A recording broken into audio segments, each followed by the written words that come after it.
This is an example of a concept map that I think will be of great value to your studyings and for your preparations for the licensure exam.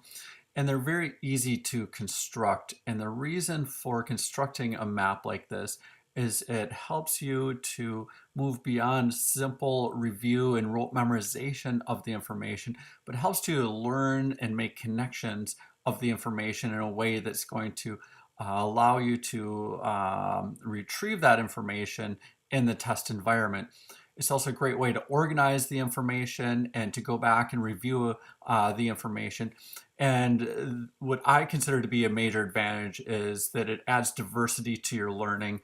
And the more diversity that you bring into working with the knowledge in different ways, the more likely it's going to be easier to retain as well as apply in the test environment. Construction of concept maps are very simple, and I'm going to just show you a very simple technique that's going to apply to all all different units throughout the entirety of the course. So in this example, I'm doing this on the computer, but you are welcome. But I would encourage you to do it by hand, just drawing ones. I'm just doing it on the computer just in order to make it simple to demonstrate what they are. But I do these concept maps all the time when I write papers, when I have studied for exams, and when I'm just trying to organize my thoughts when I'm dealing with a lot of different information. So the first part is to put your central concept in the beginning, in the center of the page. And so in this case, I am going to be developing a concept map for psychodynamic theory. So this is my main concept here that we could see in yellow where it says psychodynamic theory. And then I'm going to break the concept down or the target concept down into other categories that's going to be used to help organize the information. So here I've just selected a few different content categories. One are the assumptions of psychodynamic theory. Another one is the vehicles of change. And another one is phases of treatment.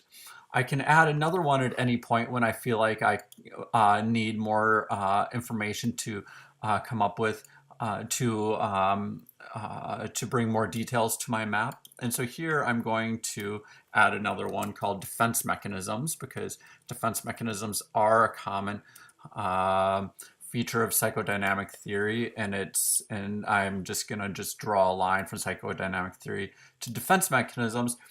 And then from defense mechanisms, I have the opportunity to draw in a number of other of the ideas that go along with it. So here I could be adding stuff, and what this would include are things that are just, like I said, the common defense mechanisms of psychodynamic theory. And so here I will add repression as one of them. And I can add circles around it, or I don't have to. I tend to add circles unless I get out really far and need to save space. But again, I would add the defense mechanisms around this to create a visualization that these are defense mechanisms of psychodynamic theory.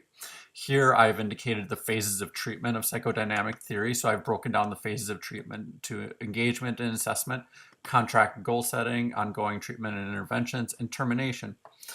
And the way that you use this when you are studying is, so part of the process of developing a concept map is a very effective study tool, and it's much more effective than simply reviewing the information that you have already read. So constructing the map is of great utility.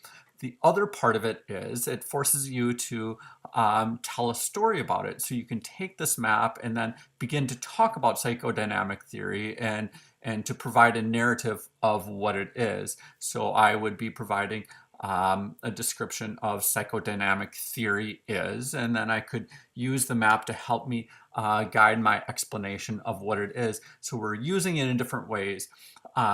When you construct the map, try to construct as much of the map from from your own working memory without referring to the book as you can do. And then you can go back to the book and fill in the additional details once you have it once you have it in place. But the important parts again are to remember that the construction of the map is a very important study tool, as well as going back to it for your reviewing sessions are equally important, because you have a visualization of how things are put together in a way that one cannot do very effectively in a book. So I strongly encourage you to consider using this technique for this unit, as well as all subsequent units when you're dealing with trying to organize a lot of information. That this is one of the very important study tools that I think can help make your studying much more efficient and effective.